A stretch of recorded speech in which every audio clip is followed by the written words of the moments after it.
We'll now move into our presentations, and it's my pleasure now to introduce Jim Platt. He's a PhD candidate here at the Fletcher School, and he's concurrently the Stanton Nuclear Security Fellow in the International Security Program in Managing the Atom Project at the Belfer Center, which is where I was before I came to Fletcher. The Managing the Atom group is the sister program or brother program to the program I used to direct there in the Energy Technology Innovation Policy Group. Jim's dissertation research concerns decision-making behind the national nuclear fuel cycle policy in India, Japan, and South Korea. And I know he spent time in Japan last summer, or maybe even before that, I'm not sure. I know he spent a good deal of time in Japan doing research for his dissertation. He has a master's in science, technology, and public policy from George Washington University and an MS and BS in nuclear engineering from the University of Michigan. Thank you.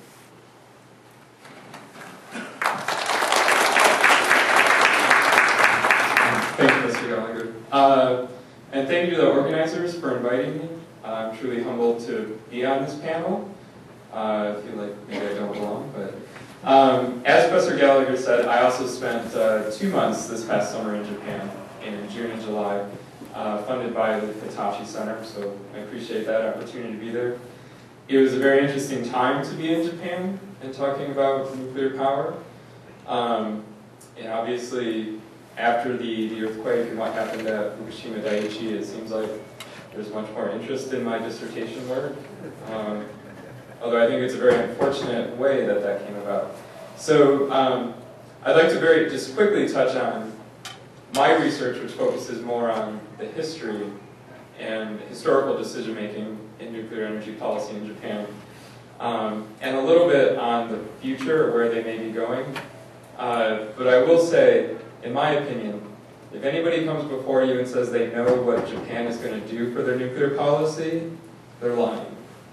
Japan hasn't figured it out yet, and I think it's going to be a very long process. But I'll just give a few thoughts on it. So to start out, I think Japan has been completely committed to nuclear power since even their first development plan came out in 1956. And they started out by looking and saying, okay, we want nuclear power because we don't have energy resources. And they looked around the world and said, who has some good nuclear reactor designs? They started out with Magnox reactors from the United Kingdom. These were heavy water reactors. They built one small one. It didn't work out so well. And so then by the mid-60s, they chose US designed light water reactors from Westinghouse and from General Electric. So then by the late 1960s, then because they chose light water reactors, which require uranium enrichment, they had plans for developing uranium enrichment, reprocessing, fast breeder reactors. So this makes a closed fuel cycle, so that they can import some uranium, put them in it, and it just goes in this cycle. I'll have a picture later on for that. But basically, they decided they wanted to do all of this domestically, and develop all of it. There had been little waiver on this policy until now. So, and then they thought, we get all this technology in, and it'll be indigenized. So it'll be Japan's energy resource. And in my opinion, they have been very successful in their reactor program.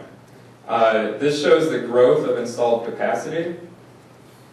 The numbers are probably a little small, but you can see it really took off in the mid-1970s, and they had this pretty steady growth until you get to about late 90s, 2000, and by then they had indigenized sort of the first wave of reactors, and it got to about that 30%, and I think they were getting ready to make their next step with some advanced designs. 30% of their electricity was coming from it. You can see in this year, in 2011, that drop in capacity, that's how much the Fukushima Daiichi plant cost them.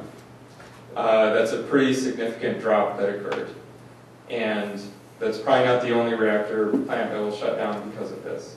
But currently installed capacity is almost at 40,000 megawatts. If they were running, they would provide about 30% of Japan's electricity. Many are not operating right now. This was expected to go up to 40% by 2017 even, and then as mentioned, 50% by 2030. That plan has been canceled. And like I said, most of these designs have been indigenized from the US. And actually the Fukushima Daiichi plant was a great example of how they did it. The first unit there was built completely with US technology. The second unit was like a 50-50 split between US and Japan. The third unit was an indigenous Japanese design. So that was an example of how they worked with the US companies, brought the technology in, and made it their own. At the time the earthquake hit, they had 2 reactors under construction, 9 more in planning, including 2 at the Daiichi site, which are canceled effectively. And I put the installed capacity there. Usually we think of a reactor as having about 1,000 megawatt electric capacity. None of the ones that were under construction or planning were less than 1,300 megawatts. So they were really going full out for this. These were large stations that they were building. To lose that is a lot of capacity, or to cancel these things is a lot of capacity that they have to replace now. So this is the fuel cycle that they're using. I know it probably looks confusing, but basically they're doing everything there except for uranium mining, because they looked for uranium in the 60s. They didn't really find much in Japan, so they buy some uranium sources abroad, bring it in, put it into this cycle. And they're about up to the light water reactor part. The reprocessing, the fast breeder reactors, that part has not been as successful.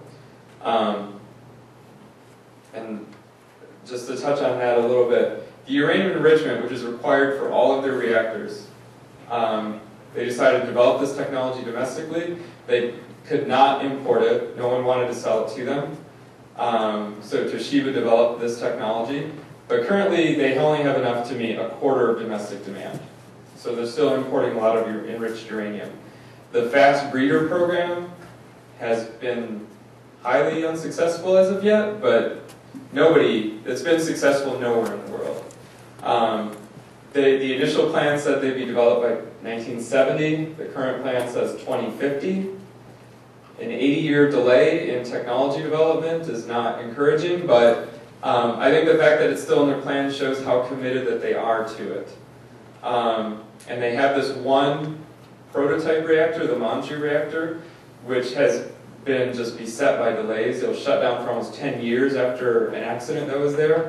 It restarted, I think, in 2009, 2010. Had another accident, and it was shut down for a while. They think the plan was to operate Manju for about 2 years and then build full-scale reactors, which is very ambitious. I don't know if they're going to be able to do that now. The spent nuclear fuel reprocessing plant, they have a pilot plant at Tokai, which was operating by the late 70s. The Rokasho plant is a full-scale plant. I was able to visit it this summer, very impressive. These have been built with French cooperation, except for the vitrification technology, which is glass. You're suspending the waste inside this glass in a mobile form. Japan decided to develop that technology indigenously, and it doesn't work yet. So there's some frustration over that. So anyway, the reprocessing plant is not online. So look at why they have gone so full bore into this. And that quoted the semi-national energy source. That's directly from Japan Atomic Energy Agency, or no, from JNFL, Japan Nuclear Fuel Limited at Rokasho. And that's really what they think they're doing, making Japan's energy resource. And despite how expensive this is, and especially the reprocessing technology causes concern from a proliferation standpoint, I think Japan considered all of this worth it.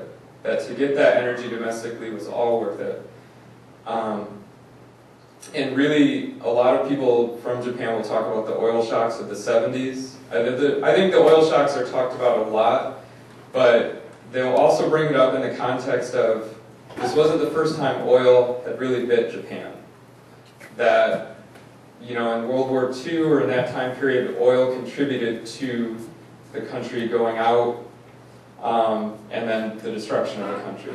So when that hit in the 70s, it was kind of this